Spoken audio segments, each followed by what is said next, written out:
오늘 이 저녁에도 주님 앞에 모여서 함께 예배하고 함께 하나님 앞에 나올 수 있게 하심을 감사드립니다. 아버지, 우리가 함께 모여서 하나님을 예배할 때 성령께서 임하여 주옵시고, 아버지, 두세 사람 모인 자리에 나도 너희와 함께 있다 말씀하신 그 그리스도의 영이 우리 안에 일하셔서 우리로 하여금 예수 그리스도가 하나님의 아들이시며 참된 구원자이심을 다시 한번 우리 마음속 깊이 고백하며 하나님께 더 가까이 나아갈 수 있도록 인도하여 주옵소서. 예수 그리스도의 이름으로 기도드립니다. 아멘.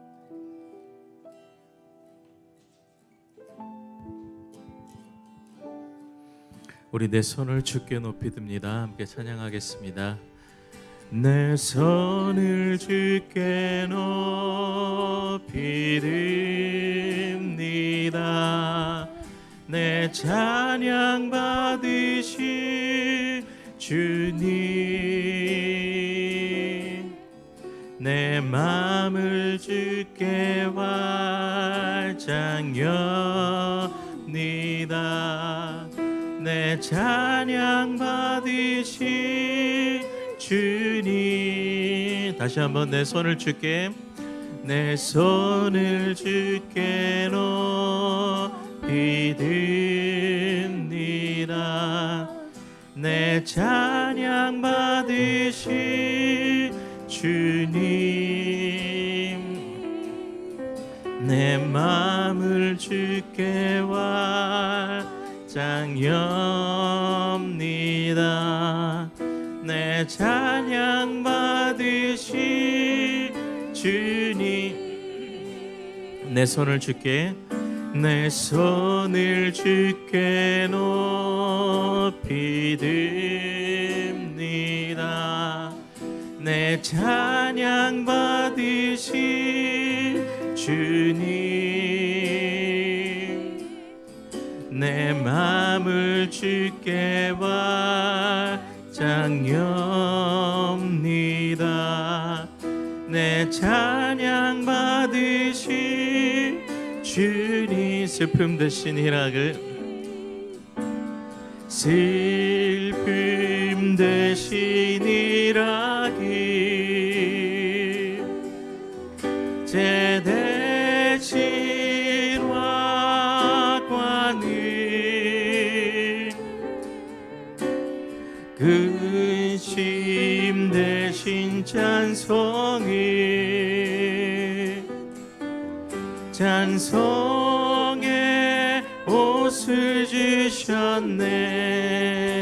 내 손을 높이, 내 손을 주께 높이 내 찬양 받으실 주님, 내 찬양 받으실 주님, 내 마음을 주께 활짝 엽니다. 내 찬양 받으실 주님, 슬픔 대신 희락을, 슬픔 대신 희락을, 제 대신 화관을, 근심 대신 찬송을, 찬송의 옷을 주셨네. 정결한 마음 주시옵소서. 정결한 마음 주시옵소서. 오 주님,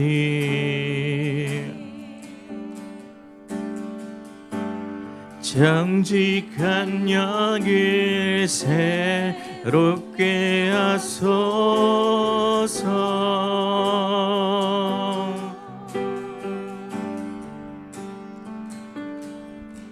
정결한 마음 주시옵소서.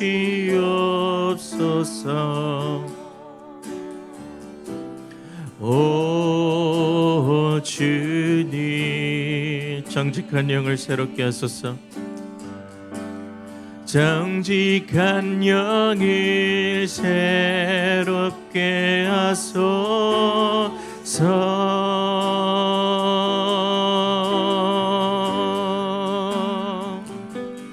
나를 주님 앞에서 멀리하지 마시고 주의 성령을 거두지 마옵소서.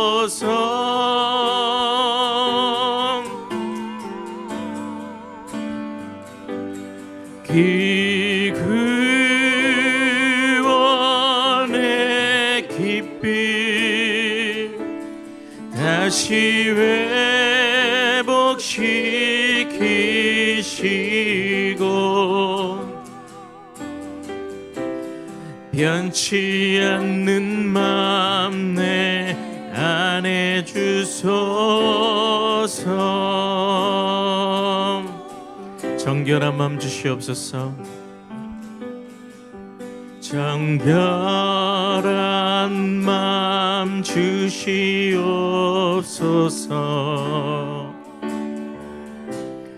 오 주님,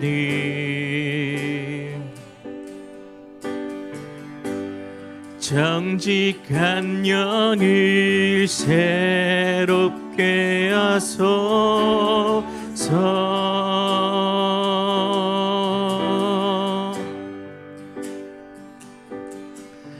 정결한 맘 주시옵소서.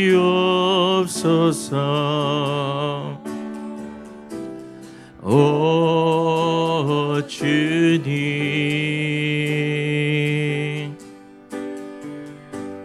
정직한 영을 새롭게 하소서.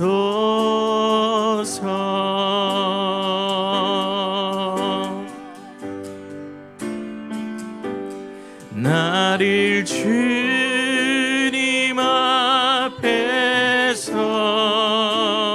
멀리하지 마시고 주의 성령을 거두지 마옵소서.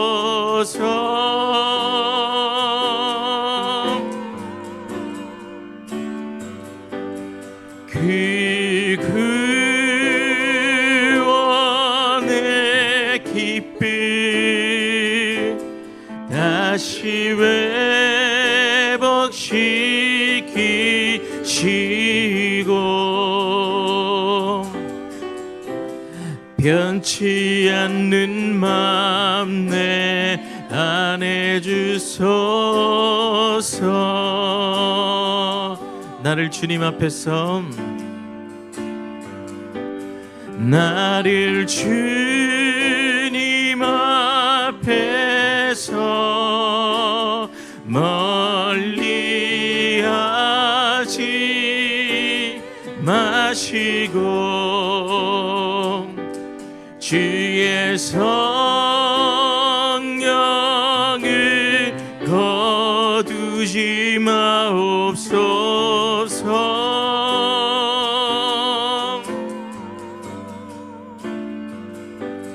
그 구원의 기쁨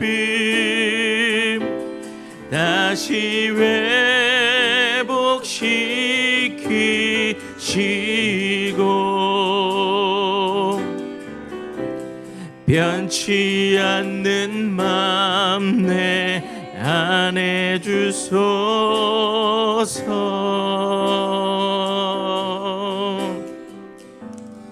네, 우리 시간 같이 함께 기도하겠습니다. 하나님, 우리 안에 있는, 우리 마음 안에 있는 모든 세상적이고 정욕적인 것들이 깨끗하게 지워지게 하시고 이 시간 정결한 마음으로 하나님 앞에 나가게 하옵소서. 성령께서 우리 안에 역사해 주시고 아버지 하나님, 정직한 마음으로 정직한 영으로 주님 앞에 설 수 있도록 인도하여 주옵소서. 우리 이런 고백들로 함께 같이 기도하겠습니다.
거룩하신 하나님, 사순절이 깊어가는 네 번째 주간, 오늘도 하루의 일과를 주의 은혜 가운데 마치고 이 저녁 주님을 사모하는 마음으로 오늘도 함께 이 자리에 모였습니다.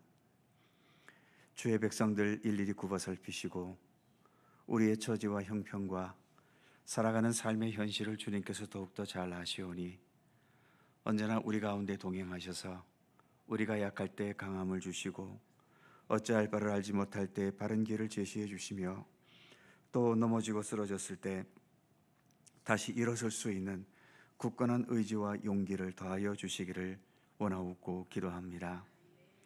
세상은 여전히 전쟁과 또 여러 가지 복잡한 삶의 상황들로 우리가 혼란스럽기도 하고 염려되기도 하고 불안하기도 하지만 그럴수록 주님께 더 우리의 믿음의 뿌리를 굳건히 내려서 좌로나 우로나 치우치고 흔들림 없게 하시고 위로부터 내리시는 주님의 평강과 또 굳건한 믿음의 중심을 지켜감으로써 언제나 주 안에서 안정되고 평온한 우리의 삶이 되도록 인도해 주시옵소서.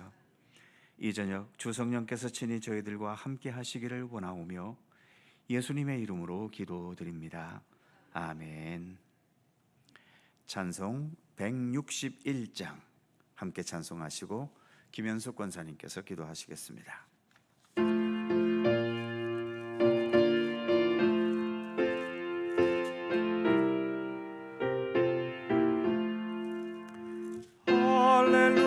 할렐루야 우리 예수 부활 승천하셨네.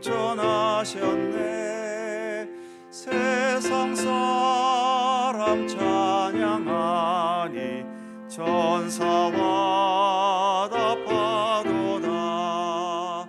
구주 예수 구원하사 사망 권세 이겼네. 구주 예수 구원하사 사망 권세 이겼네. 할렐루야 우리 예수 왕의 왕이 되시고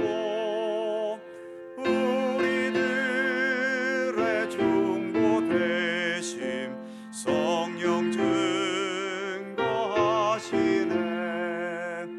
구주 예수 부활하사 좋은 열매 되셨네.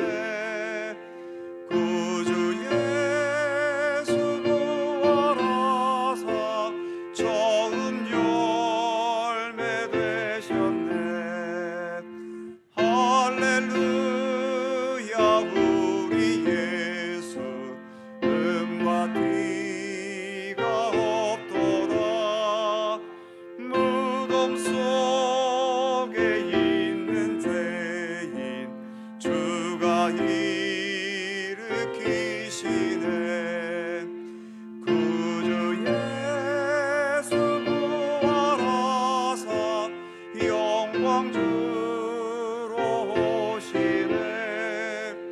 구주 예수 부활하사 영광 주로 오시네.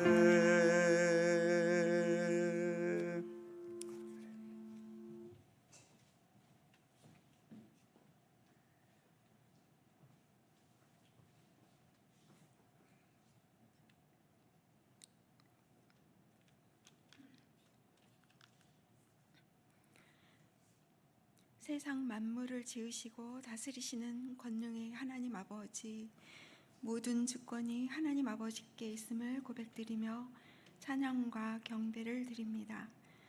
특별히 사순절 절기를 보내며 예수님을 통한 하나님의 한량없는 은혜와 사랑을 깊이 묵상합니다. 거저받은 그 사랑에 감격하면서도 여전히 죄악의 언저리에서 서성거리며 갈등하며 말씀의 다림질을 때때로 외면하면서 자신이 소견대로 감정대로 살아가고 있음을 고백하오니 용서하여 주옵소서.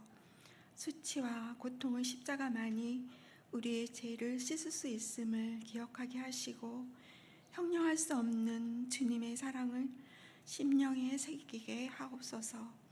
주님, 오직 하나님 말씀대로만 살아가게 하옵소서.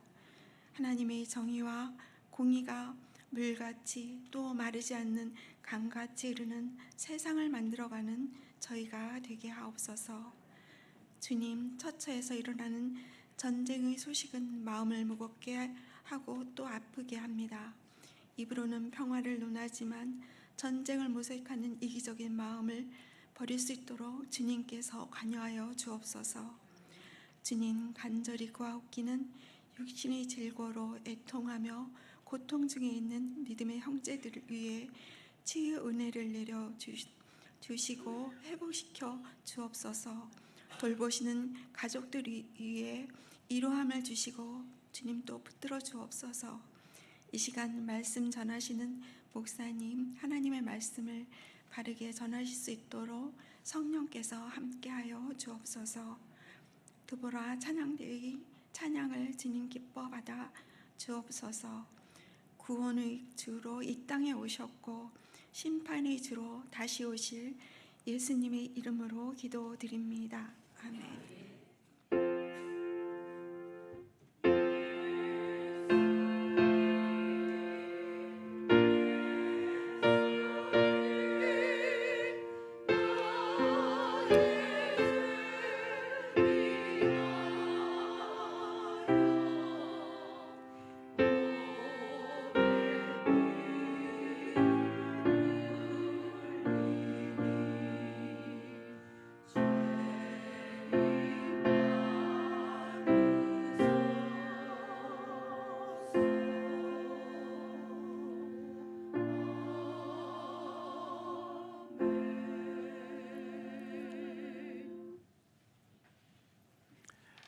성경 말씀 함께 보지요. 신약 누가복음 24장 50절입니다. 신약 성경 141면 누가복음 24장 50절에서 마지막 53절까지의 말씀입니다.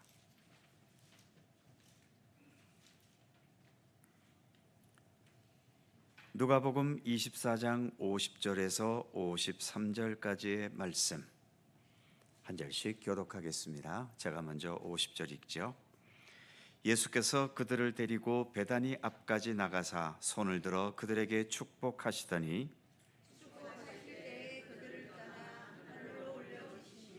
그들이 그에게 경배하고 큰 기쁨으로 예루살렘에 돌아가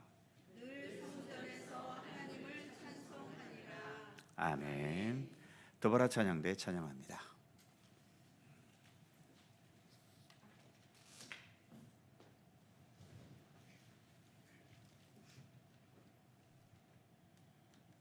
나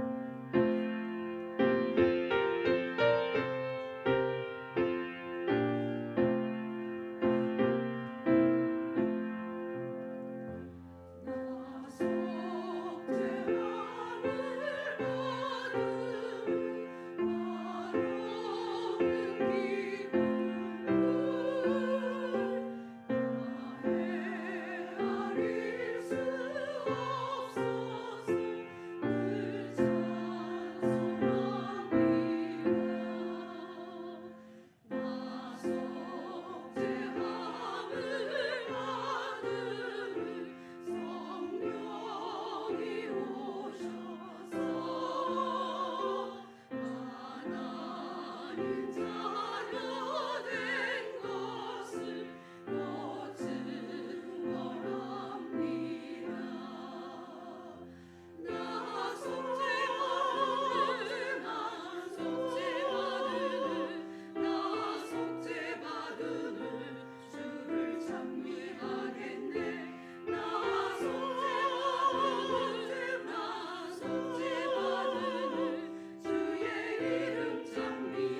감사합니다.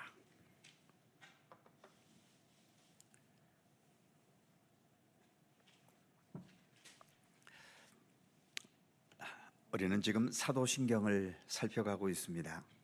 24번째 시간이고요. 예수님에 대한 고백 중에 예수님의 탄생, 그리고 고난과 죽음, 부활, 여기까지 우리가 살펴보았고, 오늘은 그 다음 하늘에 오르시어 전능하신 아버지 하나님 우편에 앉아 계시다가 이 부분을 생각해 보려고 합니다. 부활이라고 하는 것도 우리에게는 신비이지만 승천이라는 것도 우리 인간의 생각과 또 오늘날의 어떤 과학의 잣대로는 설명될 수 없는 신비의 영역입니다. 매번 말씀드리지만 우리가 세상을 도덕적으로 살고 철학적으로 인문학적으로 산다면 굳이 신앙으로 살 필요는 없지요. 그냥 그대로 자기 소신대로 그런 어떤 철학이나 또 여러 도덕을 잘 지켜가면 되는 겁니다. 그러나 우리가 하나님을 섬긴다라고 할 때에 하나님이라고 하는 분은 우리 인간이 생각할 수 있는 차원을 뛰어넘는 분이기 때문에 인간이 생각할 수 있는 차원을 뛰어넘는다는 것은 신비한 분이라고 하는 거죠. 그렇기 때문에 하나님을 섬기고 또 그 하나님께서 행하시는 여러 일들 중에는 인간이 다 알 수 없고 이해할 수 없는 신비의 영역은 언제나 있게 마련입니다. 이런 신비를 인정하지 않고 신비를 믿지 못하겠다는 것은 결국 하나님을 믿지 않겠다는 말과 다를 바가 없는 거죠. 몇 차례 말씀드렸겠지만 우리 안에는 생명이라는 게 있습니다. 생명이 있다는 것을 누구도 부인할 수는 없지요. 그런데 이 생명이 무엇이냐라고 말할 때에는 인간이 가지고 있는 과학기술이나 이 인간이 가진 언어로는 내 안에 있는 설명을 설명할 말이 없습니다. 예를 들어 눈에 보이지 않는 전기를 생각해 보지요. 전기는 만들어지는 곳이 있습니다. 발전소라는 게 있잖아요. 그리고 여기에까지 전기가 흘러오기 위해서는 발전소부터 여기까지 연결된 전기줄이 있습니다. 그리고 얼마나 많은 양의 전기가 흘러오는지 계량기를 통해 측량할 수가 있죠. 그런데 우리 안에 있는 이 생명은 도대체 어디에서 생겨난 겁니까? 하늘에서 떨어졌나요? 아니면 내 뇌에서 만들어졌습니까? 심장에서 생명이 만들어지나요? 아무리 뒤져보고 별짓을 다 해도 나에게 이 생명이 어디로부터 왔는지 이상의 지금의 과학과 지금의 그 어떤 논리로는 밝혀낼 수 없습니다. 그럼 과학적으로 밝혀지지 않는다고 생명을 부정하겠습니까? 없다고 하시겠나요? 그럴 수 없지요. 생명은 분명히 존재합니다. 그렇기 때문에 벌써 우리 안에 있는 이 생명이라는 자체가 우리 인간으로서는 어떻게 말할 수 없는 신비의 영역입니다. 이처럼 우리 인간의 현실 속에도 수많은 신비가 있는 것처럼 하나님께서 이 땅에 행하셨던 모든 일들, 또 하나님이라는 그 존재 그 자체는 우리에게는 영원한 신비일 수밖에 없는 거죠. 사도신경은 그런 면에서 모든 내용이 전부 신비입니다. 사도신경 첫 부분부터 나는 전능하신 창조주 하나님, 나는 전능하신 아버지 하나님, 천지의 창조주를 믿습니다. 창조하셨다는 이 자체도 벌써 우리에게는 신비 아닌가요? 예수님에 대한 고백도 이는 성령으로 잉태되사 동정녀 마리아에게서 나시고, 이것도 신비 아닙니까? 그리고 장사된 지 사흘 만에 죽은 자 가운데서 다시 살아나셨으며, 이 부활도 세상의 그 어떤 것으로 설명될 수 없는 신비입니다.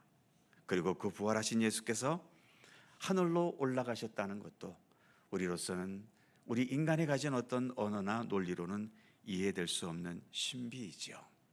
그러나 그 모든 신비의 역사 속에서 하나님께서는 우리 같은 한 생명을 온전케 하시고 구원하시려는 하나님의 구원의 섭리가 담겨 있고, 또 그 안에는 우리 같은 자들을 그토록 사랑하시는 하나님의 뜨거운 그리고 진실한 사랑이 담겨져 있는 거지요. 그래서 우리는 주님의 신비 앞에 머리 숙이고 감사하고 기뻐하고 그 모든 신비들을 기꺼이 우리의 믿음으로 받아들이는 겁니다. 승천도 마찬가지여야 하는 거죠. 자, 오늘 우리가 읽었던 누가복음은 누가복음이 말해주고 있는 승천의 장면입니다. 먼저 유인물 첫 번째 보시면 성경에는 예수님의 승천에 대해서 몇 군데에서 말해주고 있는 부분이 있죠. 자, 첫 번째로 예수님의 승천 장면, 오늘 누가복음 24장에서 읽었지요. 51절입니다. 51절을 다시 볼까요? 시작. 축복하실 때에 그들을 떠나 하늘로 올려지시니. 그렇죠. 예수님께서 떠나시는 장면입니다. 하늘로 올려지셨다고 하는데 지구가 둥근 공과 같다는 것은 한참 후대에 알려진 현실이지요. 예수님 당시만 해도 지구는 평평하다고 생각했었습니다. 그러니까 하늘로 올려지셨다라고 하는 것에 사람들이 그렇게 의문을 던질 게 없었지요. 하지만 이제 중세 이후로 지구가 둥글다는 것이 발견되었고, 그럼 하늘로 오르셨다면 하나님은 도대체 어디로 가신 건가? 우리나라에서 하늘이면은 저 남미 지역에서는 땅속입니다. 방향이 둥그니까 서로 하늘 방향이 다르잖아요. 우리는 하늘 방향이 이쪽이고 남미 쪽은 하늘 방향이 저쪽이고, 도대체 하나님은 그럼 예수님은 이쪽으로 승천하셨을까? 저쪽으로 승천하셨을까? 이제 이런 쓸데없는 논쟁들이 있게 되는 거지요.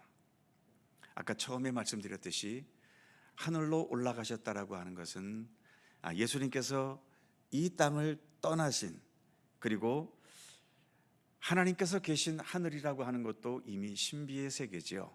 아무리 우주선을 타고 나가봐도 거기에서 하나님 계신 천국을 우리가 발견할 수는 없습니다.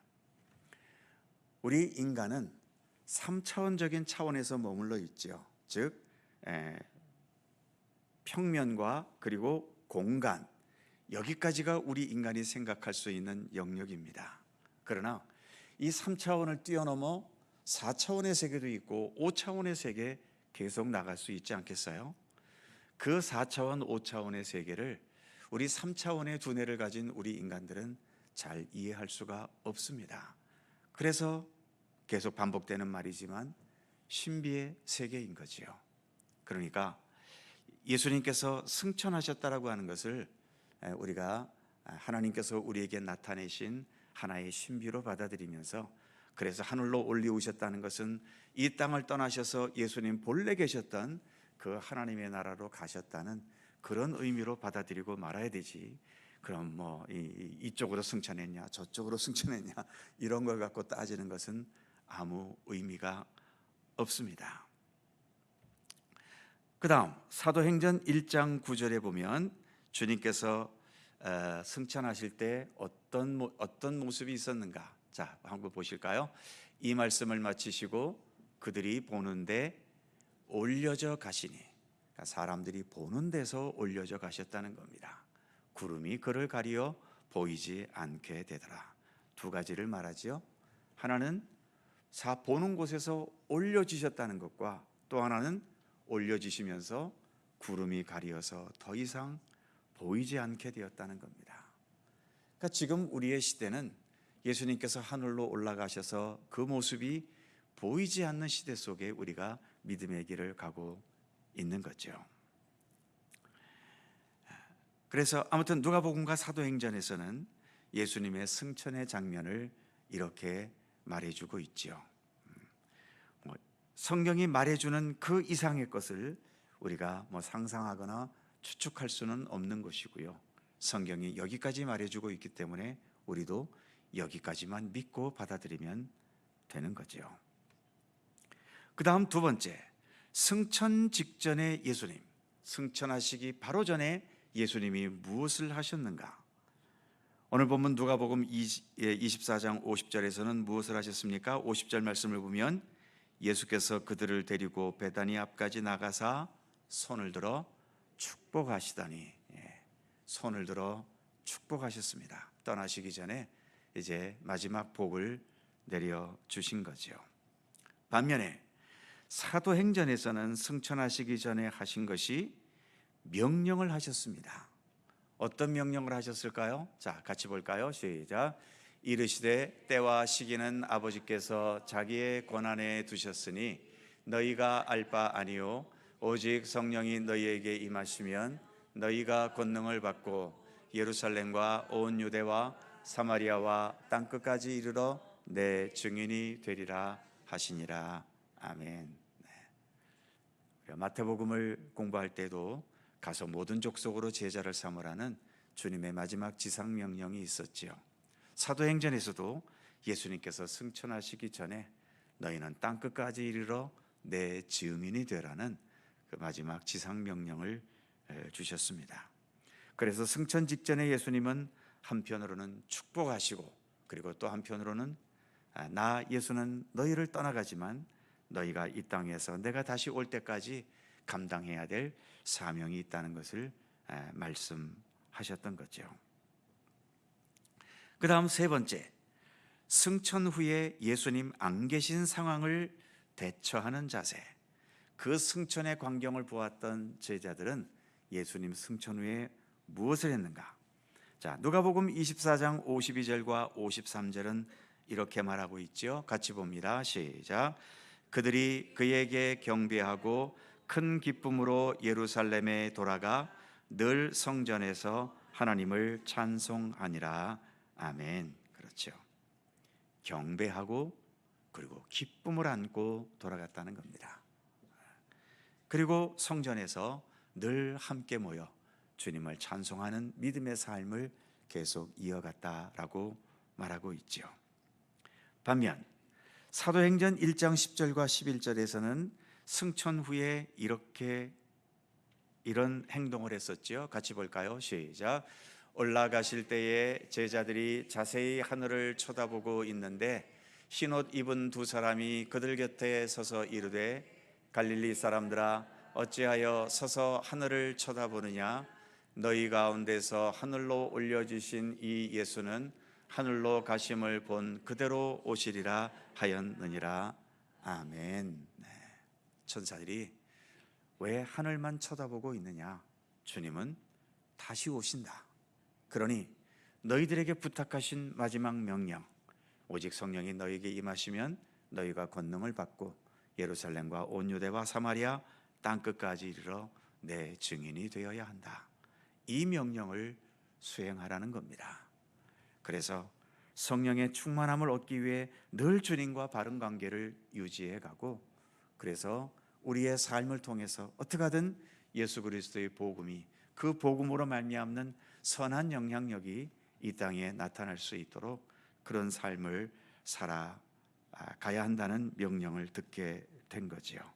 그래서 그때부터 이제 이 제자들은 우리가 흔히 말하는 오순절 마가의 다락방에 모여서 예수님께서 부활하시고 40일 후에 승천하셨기 때문에 그 다락방에 모여서 10일 동안 열심히 기도했었죠. 그리고 이제 10일이 지난 50일째 되는 날, 이 날을 오순절이라고 보통 말하지요. 바로 이때 성령의 강력한 임재의 역사가 있으면서 오늘날의 이 교회의 역사가 본격적으로 출발하게 되었고, 또 주님께서 마지막으로 부탁하신 이 지상 명령을 이제 제자들이 구체적으로 실행해 갈 수 있는 힘과 능력을 얻게 되었던 거죠. 자, 네 번째, 이제 하나님 예수님께서 하늘에 올라가셔서 사도신경에 말하는 것처럼 전능하신 아버지 하나님 우편에 앉아 계시다가 하나님 보좌 우편에 앉아 있다라고 사도신경은 말하고 있지요. 그럼 보좌 우편에서 무엇을 하셨는가? 자, 사도행전 7장 55절과 56절이지요. 이 말씀은 스데반 집사가 순교의 죽음을 당할 때의 장면입니다. 자, 55절 56절 아이고야, 너무 글씨가 작구나. 보이세요? 안 보이죠? 너무 한꺼번에 다 집어넣어서 제가 읽어드릴게요. 보이세요? 보이는구나. 자, 같이 읽어볼까요? 시작. 스데반이 성령이 충만하여 하늘을 우러러 주목하여 하나님의 영광과 및 예수께서 하나님 우편에 서신 것을 보고 말하되 하늘이 열리고 인자가 하나님 우편에 서신 것을 보노라 한대. 아멘. 바로 스데반 집사가 돌에 맞아 순교를 당하는 그 순간에 하늘을 우러러 보았고, 그때에 예수님께서 보좌 우편에, 하나님 우편에 서신 것을 보았다는 거지요. 그래서 예수님은 하늘에 오르셨지만 이 땅 위에서 참된 믿음의 길을 걷는 사람과 언제나 그렇게 동행하고 계시다는 것을 말해주고 있는 거죠. 특히 스데반처럼 주님의 복음을 위해 살다가 이렇게 순교의 죽음을 죽는 그 절체절명의 상황, 그 최악의 위기의 상황, 그때에 바로 승천하신 보좌에 계신 예수님께서 스데반에게 그 모습을 보이시면서 그 상황을 능히 이겨낼 수 있도록 용기와 힘을 주셨다는 것을 말씀하고 있죠. 그 다음 로마서 8장 34절 같이 읽을까요? 로마서, 목사님 로마서 하나 전에, 또 이게 작은 글씨야. 아까는 또 큰 글씨더니 크게 안 돼요, 아까처럼. 예. 자, 같이 읽습니다. 시작. 누가 정죄하리요? 죽으실 뿐 아니라 다시 살아나신 이는 그리스도 예수리니 그는 하나님 우편에 계신 자요 우리를 위하여 간구하는 자신이라. 아멘. 그렇습니다. 하늘 보좌에 계셔도 예수님은 무엇 하고 계시다고요? 우리를 위해서 간구하시는 분이시다. 여전히 우리를 위해 기도하시는 분이시다라는 겁니다. 이 땅에 계실 때도 우리의 중보자로서 우리의 참된 구원과 또 생명을 위해서 자신의 모든 것을 다 하셨지만 하늘로 올라가신 후에도 그냥 편안히 쉬고 계신 것이 아니라 여전히 우리들이 참된 믿음과 생명의 길을 갈 수 있도록, 우리가 변치 않고 주님을 향한 이 생명의 길을 끝까지 갈 수 있도록 지금도 우리를 위해 간구하고 계시다라고 말씀하고 있는 거죠. 그 다음 골로새서 3장 1절, 골로새서 3장 1절 같이 읽죠. 시작. 그러므로 너희가 그리스도와 함께 다시 살리심을 받았으면 위의 것을 찾으라. 거기는 그리스도께서 하나님 우편에 앉아 계시니라. 아멘. 위의 것을 찾아라. 위의 것이라는 것은 바로 예수 그리스도께서 계신 곳이지요. 위에 계시다고 해서 이 땅의 것을 무시하라는 것이 아니라 위의 것을 찾으라는 것은 결국 이 땅에 계셨던 예수님, 그 예수님께서 어떤 삶을 사셨고 또 무엇을 말씀하셨고 우리에게 무엇을 부탁하셨고 명령하셨는지 그것을 잘 찾고 추구하라고 하는 거죠. 이 땅에 계셨던 예수님이 하늘로 올라가셨기 때문에 이 땅에 계신 예수님을 우리가 보고 배우고 따르는 것은 바로 그 예수님을 따라 우리도 그 하늘 보좌에 올라가는 구원의 길이며 영광의 길이라는 것을 말해주고 있는 거죠. 자, 마지막으로 히브리서 1장 3절 같이 읽습니다. 시작. 이는 하나님의 영광의 광채시요 그 본체의 형상이시라. 그의 능력의 말씀으로 만물을 붙드시며 죄를 정결하게 하는 일을 하시고 높은 곳에 계신 지극히 크신 이의 우편에 앉으셨느니라. 아멘. 그렇죠? 여기서도 지극히 높으신 크신 이, 즉 하나님 보좌 우편에 계시지만 여전히 그 능력의 말씀으로 만물을 붙드시고 죄를 정결하게 하시는 그 일을 변함없이 하늘에서 하고 계시다는 겁니다. 그래서 우리 예수님은 이 땅에 계실 때에나 지금 하늘에 계실 때에나 동일하게 우리를 위한 생명과 사랑과 구원과 또 하나님의 뜻을 펼쳐가시고 완성해 가시는 이 일을 지금도 여전히 행하고 계시다는 거죠. 자, 그래서 이런 말씀들이 승천에 대해서 성경에서 말씀하고 있는 부분들입니다. 아까도 말씀드렸듯이 성경이 여기까지 말해주고 있기 때문에 우리도 여기까지만 알고 이해하고 믿음으로 받아들이면 되는 거죠. 그 외의 신비의 영역은 다 하나님께 맡기면 되는 겁니다. 그 다음 두 번째로 넘어가서 승천과 부활의 당연한 연장선. 그러니까 부활과 승천은 따로 떼놓고 할 수 있는 말이 아니라 부활과 승천은 함께 있어야 된다는 거죠. 왜 그런가? 가로 1번 보시면 이 세상에서도 죽었다가 다시 살아난 사람이 있습니다. 대표적인 사람이 나사로라고 하는 사람이지요. 마리아와 마르다의 오빠였던 나사로가 어느 날 죽었지 않습니까? 예수님께서 그 집에 갔을 때에는 이미 죽은 지 나흘이나 지나서 시신이 벌써 썩어가기 시작했지요. 그러나 예수님께서는 그 죽은 나사로가 있는 무덤에 가셔서 나사로야 나오너라 하고 명령하시니까 나사로가 그 몸에 배로 둘둘만 그 상태로 살아서 나왔습니다. 그러니까 이 나사로도 죽었다가 다시 살아났다라고 할 수 있지요. 그런데 이 죽은 나사로가 다시 산 것과 예수님의 부활에는 큰 차이가 있습니다. 어떤 차이가 있을까요? 나사로는 스스로 살지 못했습니다. 예수님께서 명령하셨기 때문에 살아나신 거지요. 하지만 예수님은 스스로 부활하신 분입니다. 스스로 죽음의 권세를 이기신 분이신 거지요. 그리고 가장 큰 차이, 더 큰 차이, 나사로는 죽었다가 살아났지만 다시 또 때가 되어서 또 죽었지요. 그래서 그는 또 무덤에 영원히 묻혔습니다. 하지만 우리 예수님은 죽으셨지만 살아나셨고 그리고 또 죽으셨나요? 그렇지 않지요. 그렇기 때문에 예수님의 부활과 승천은 하나여야 하는 겁니다. 부활하시고 또 죽으셨다? 그러면 예수님의 부활은 아무 의미가 없지요.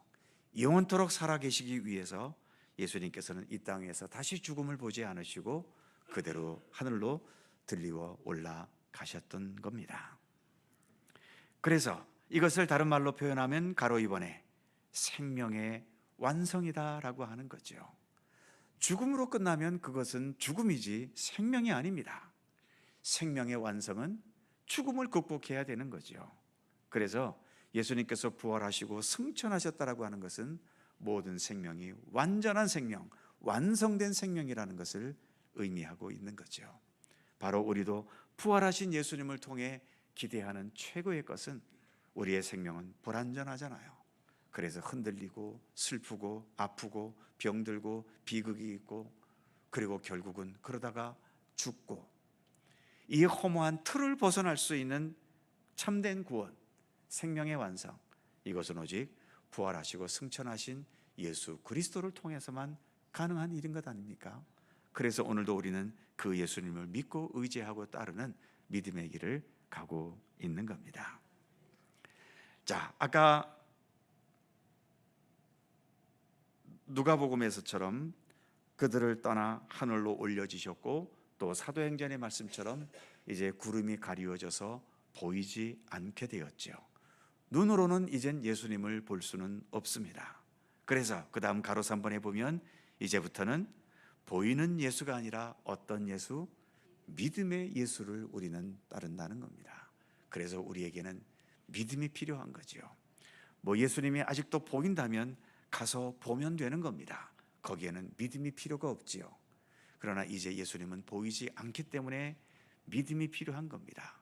보이지 않아도 지금 여기 계시는 것처럼, 또 주님께서 이전에 하셨던 말씀이지만 지금 여기에서 말씀하시는 것처럼 그렇게 믿음으로 받아들이면서 예수 그리스도와 동행하는 믿음의 삶을 우리는 살아가야 되는 거지요. 그래서 부활과 승천은 연장선에 있고 따로 떼어놓고 생각할 수가 없다라고 하는 겁니다.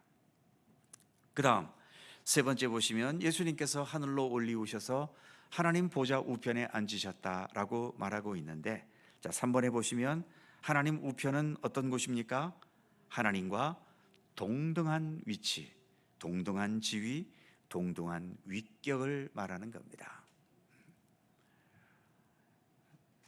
우리 기독교는 삼위일체 하나님을 믿죠. 어떤 하나님이 더 우월한 하나님입니까? 성부, 성자, 성령 중에서 그것을 말할 수 없습니다. 세 분 하나님은 동일한 하나님이시고 한 일체를 이루신 분이기 때문에 어느 하나님이 더 우월하게 있다라고 말할 수 없는 거죠. 그러한 면에서 예수님께서 하늘 보좌 우편에 계신다는 것은 그 중앙에 하나님이 계시니까 하나님이 제일 높고 우편에 있는 예수님은 한 단계 낮은 분, 이렇게 이해하시면 대단히 곤란합니다. 하나님 우편은 하나님과 동등한 위치인 거지요. 그래서 그 밑에 가로 1번에 보시면 예수님께서 하나님 보좌 우편에 계시다는 것은 예수님은 무엇이다? 완전하신 하나님이시다라는 것을 고백하는 표현인 겁니다. 그 다음 두 번째로, 기독교는 십자가에 죽으신 예수님과 하늘에 계신 하나님이 동일한 하나님이시라는 신비를 풀어가는 신앙인 겁니다. 어찌 보면 극과 극이잖아요. 하늘에 계신 전능하시고 존귀하신 하나님, 이 땅에서 십자가라는 최악의 길을 걸어가신 예수님, 극과 극인데 바로 이 두 분이 동일하신 한 하나님이시라는 이 신비를 우리가 풀어가는 것, 이게 우리 기독교 신앙이라고 하는 겁니다. 그래서 이 땅에서 가난하고 실패했고 낮은 위치에 있다고 해서 우리는 그런 사람을 함부로 가볍게 볼 수 없습니다. 또 내가 그런 고통과 아픔을 겪고 있다고 해서 내 인생은 실패한 인생이라고 함부로 말할 수 없는 거예요.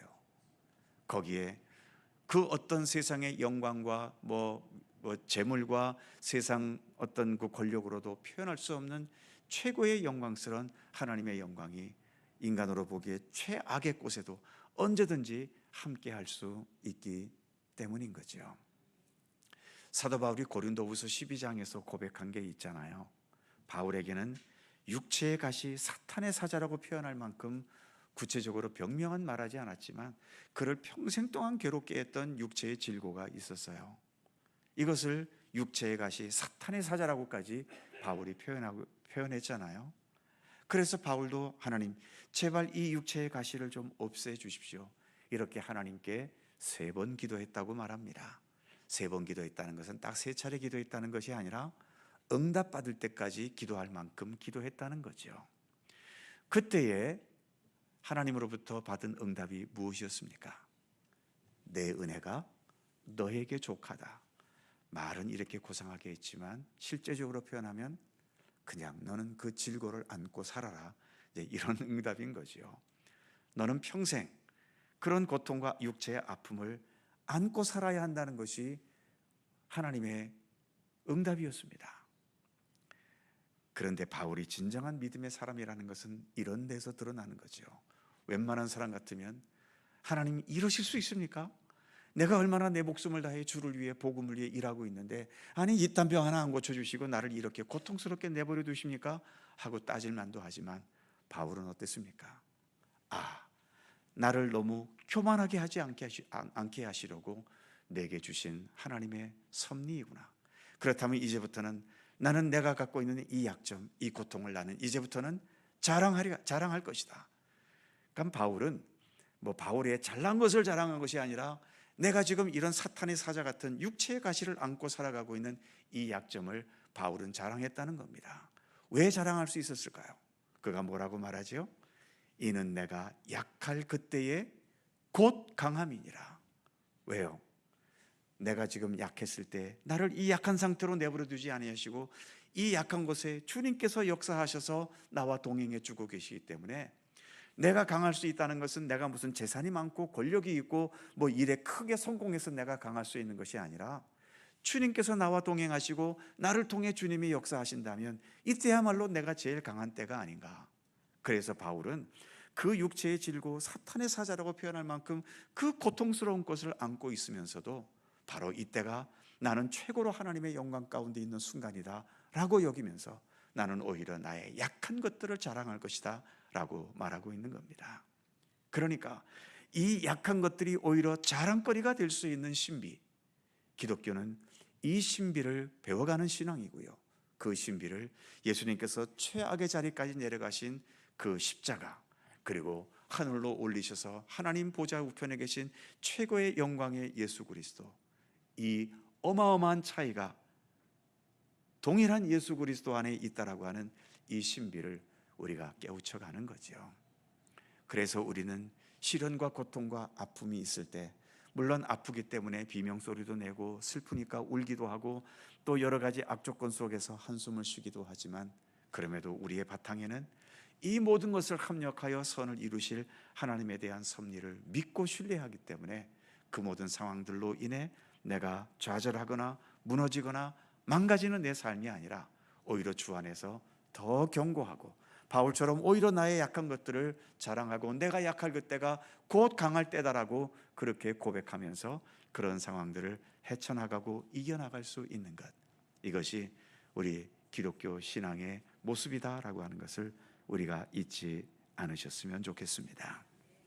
자, 뒷장 넘어가서 마지막 네 번째, 승천과 하나님 우편에 대한 바울의 관점. 바울이 이처럼 승천과 하나님 우편에 앉으신 것에 대해서 어떻게 설명하고 있는가? 빌립보서 2장 9절에서 11절이죠. 이것은 뭐 성경 읽을 것도 없이 그냥 거기에 있는 1번부터 5번까지가 빌립보서 2장 9절에서 11절의 내용입니다. 자, 1번 보시면 하나님이 그를 어떻게 하셨습니까? 지극히 높여주셨죠.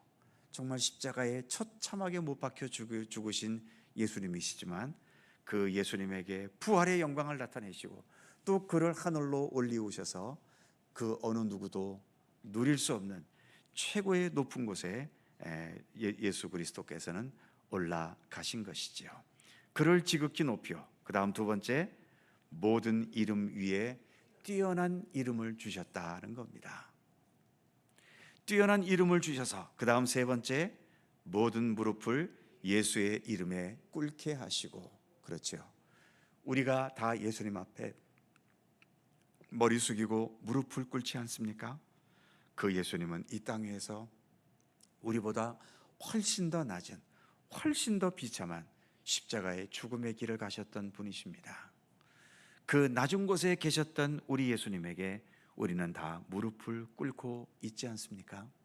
이처럼 모든 무릎을 예수의 이름에 꿇게 하셨고, 그 다음 네 번째, 모든 입으로 예수 그리스도를 주라 시인하여, 바로 우리가 예수님을 나의 구주, 나의 하나님으로 시인하고 또 모시고 섬기며 살고 있는 거죠. 마지막 다섯 번째, 이를 통해 하나님 아버지께 영광을 돌리게 하셨느니라. 그렇습니다. 그래서 이 승천은 하나님께서 지극히 높여주시고 뛰어난 이름을 주시고 모든 무릎을 예수님 앞에 꿇게 하시고 또 모든 입으로 예수님을 주라 시인하게 하셨고, 그래서 종국적으로는 하나님께 최고의 영광이 되는, 바로 이것이 예수님 승천에 담겨진 의미인 겁니다. 우리가 섬기고 믿고 따르는 예수님, 그 예수님은 하늘로 오르신 최고의 분이십니다. 이 땅에 계실 때에는 인간의 최낮은 자리까지 내려가셨지만 그 모든 것들을 온전히 극복하신 후에 지금 우리로서는 넘볼 수도 없는 최고의 영광의 자리, 이 세상 그 어떤 권력과 그 어떤 재물과 그 어떤 화려한 것으로도 비교할 수 없는 최고의 것에 지금 우리 주님은 계시는 거죠. 거기에서 여전히 미천하게 살아가는 우리들을 지금도 돌보시고 우리를 위해 기도하시기도 하고 우리 모두가 참된 구원의 길에 이룰 수 있도록 지금도 변함없는 사랑과 은혜와 진리로 우리의 삶을 돌보시고 지키시고 함께 하시는 분이신 겁니다. 마땅히 우리는 그 주님께 찬양해야 하고 더 예수 그리스도를 참되게 따르는 믿음과 생명의 길을 걸어가야 하는 것이죠. 그것을 사도신경에서 우리에게 고백하게 하고 있는 것입니다. 기도하겠습니다. 오늘의 말씀을 생각하며, 하나님, 우리가 이 땅에서 실패하신 예수님이 아니라 이처럼 부활하셔서 하늘 보좌에 오르신 영광의 예수님을 또 믿고 따를 수 있고 소망할 수 있게 해주셔서 감사합니다. 감사의 기도를 드리시기 바라고요. 이제 예수님께서 이 땅에 살아가셨던 그 모든 삶대로 바로 예수님의 삶이 우리도 하늘나라 영광에 이룰 수 있는 유일한 길이니만큼 그 예수님을 더 잘 배우고 온전히 따르고 그 예수님의 모든 말씀에 진실하게 순종하는 하나님의 백성으로 살아갈 수 있도록 우리의 믿음을 위해 기도하실 수 있기를 바랍니다. 아직 멈추지 않은 이 땅의 전쟁을 위해서 기도해 주시기 바랍니다. 속히 이 모든 전쟁들이 종식이 되고 참된 평화가 이 땅에 임할 수 있도록 위해서 기도해 주시기 바랍니다. 우리가 무슨 힘이 있어서 전쟁을 막겠습니까? 우리는 하나님께 기도할 뿐이지요. 하나님만이 막으실 수 있게 주님께서 이 땅에 이 모든 아픔과 비극과 혼란과 또 파괴와 이런 역사가 속히 종식이 되고 하나님의 평화가 온전히 이루어지기를 위해 기도해 주시기를 바랍니다. 여러 환우들과 어려움 가운데 있는 우리 모든 성도들을 위해서 기도해 주시고요. 교회의 미래인 우리의 다음 세대들을 위해서도 기도해 주시기 바랍니다. 이 시간 함께 오늘의 말씀을 생각하며 통성으로 2, 3분 간절히 기도하겠습니다. 걸어가신 아버지 하나님, 은총과 사랑을 감사합니다. 오늘도 저희들에게 귀한 시간 함께 해주시고 오늘도 사도신경을 읽어가는 가운데 이처럼 예수님께서 이 땅에서 하늘로 오르셔서 하나님 보좌 우편에 계신 것을 우리가 함께 살펴보았습니다. 하나님 감사합니다. 예수님을 이 땅에 보내주신 것도 우리로서는 감당할 수 없는 크신 은총과 은혜이지만 그 예수님을 십자가의 죽음으로 끝내지 않으시고 이처럼 부활의 영광을 나타내시고 더 나아가 하나님 계시는 그 보좌 우편에 오르도록 성천케 하신 우리 주님의 손길과 역사에 감사를 드립니다. 하나님, 그러기에 예수님은 우리에게 늘 희망이 되실 수 있으며 우리가 어떤 좌절과 고통과 아픔 속에 있더라도 주님께서 십자가를 이기시고 부활과 승천을 통하여 우리에게 참된 영광을 보여주셨기에 그 영광이 우리의 영광이 될 것을 우리가 믿게 해주시고 또 깨닫게 해주셔서 감사합니다. 하나님, 부활하신 예수님도 믿지만 승천하신 예수님도 우리가 더 굳게 믿게 하여 주옵소서. 우리의 마지막도 예수님과 같이 하나님 나라 영광의 보좌에 함께 이를 것을 우리가 소망하게 하시고 우리가 하나님 보좌에 부끄럼 없이 나아갈 수 있도록 오늘도 우리의 삶에 있는 모든 죄악된 것과 부족한 것들을 하나하나 덜고내며 이제 오직 예수 그리스도의 참된 거룩함과 말씀과 그 진리를 더 날마다 새롭게 힘입어갈 수 있도록 우리에게 굳건한 믿음의 의지를 더하여 주시기를 원하옵고 기도합니다. 하나님 아버지, 우리가 승천에 대한 분명한 신앙들을 통해서 이 땅의 어두운 가운데서 늘 밝은 진리의 가운데 더하게 하시고 아버지, 이 땅에서 어떤 슬픔과 눈물과 아픔을 겪더라도 결국은 합력하여 선을 이루시며 하늘 영광으로 함께 해주실 우리 주님을 소망하면서 능히 어떤 상황이든 믿음으로 헤쳐나갈 수 있도록 우리에게 굳건한 믿음으로 함께 하시기를 원하고 기도합니다. 여전히 전쟁이 멈추지 않고 있습니다. 하나님 불쌍히 여기시고 긍휼히 여겨 주옵소서. 아버지 하나님, 전쟁이 오래돼봐야 여러 가지 파괴와 죽음의 역사밖에 더 있겠습니까? 이를 통해 무엇을 얼마나 얻게 될지 모르겠지만 하나님 아버지, 어리석은 우리 인간들을 용서하시고 속히 아버지는 전쟁의 의지를 내려놓고 평화의 의지로 나아갈 수 있도록 하나님 도우시기를 원하고 기도합니다. 아버지 하나님, 주님 세우신 이 교회가 더 강하게 아름답게 굳건하게 세워지게 하시며 우리 성도 한 사람 한 사람 어떤 환경에 있든지 주님만을 바라보고 주님만을 의지하면서 아버지 하나님께서 도우시는 손길을 통하여 모든 난관들을 헤치고 모든 질병과 아픔과 고통들을 극복해가면서 오직 하나님께 더 영광 돌리는 믿음의 사람으로 살아가도록 함께해 주시옵소서. 교회 학교 다음 세대를 기억하시고 우리의 믿음이 주 안에서도 견고하고 굳건한 믿음의 사람으로 온전하게 설 수 있도록 하나님 우리 가운데 동행하시며 함께해 주시옵소서. 주님의 도우심의 손길을 간구하며 사모합니다. 오늘도 우리에게 함께 하시옵소서.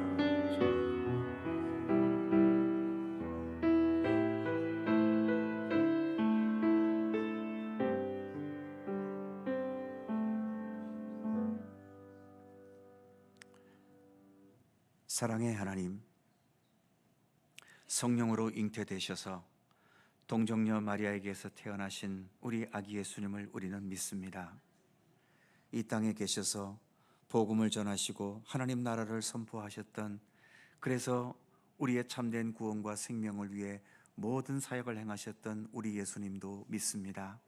아울러 우리의 죄와 또 우리의 모든 죽음을 위해서 십자가의 고난과 죽음의 길을 걸어가셨고 그 죽음의 권세를 이겨내신 부활의 예수님도 우리는 믿습니다. 아울러 이 땅을 떠나 하늘에 오르셔서 최고의 하나님의 영광의 자리에 올라가 계신 승천의 예수님도 우리는 또한 믿고 의지하며 또 그 주님과 함께 동행할 수 있기를 원합니다.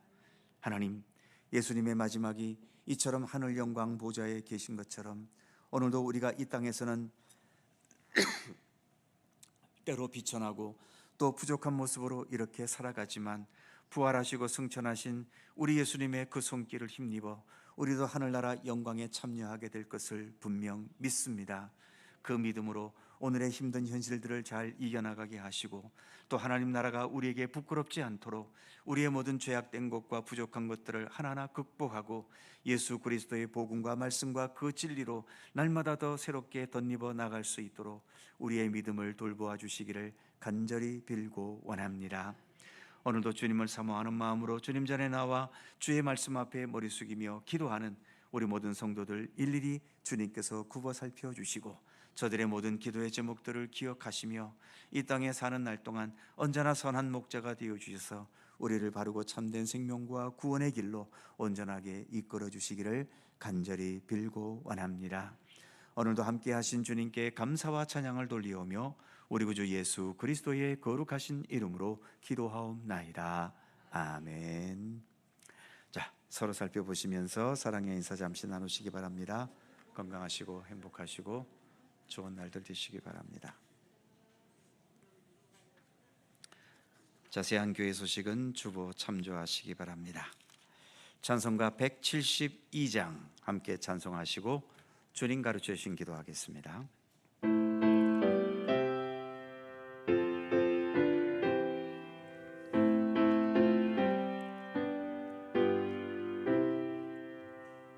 사망을 이긴 주 교회의 머리라 죄사함 받은 우리도 주 함께 살리라. 주 부활하셨네. 이 기쁜 소식을 온 세상 모두 알도록 다 전파하여라.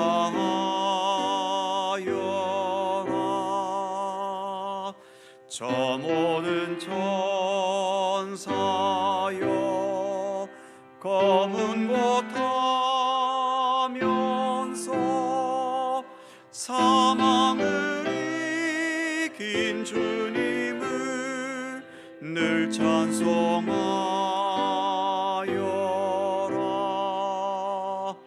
하늘에 오른 주 영원히 계시사 온 교회 성도 위하여 늘 기도하시네.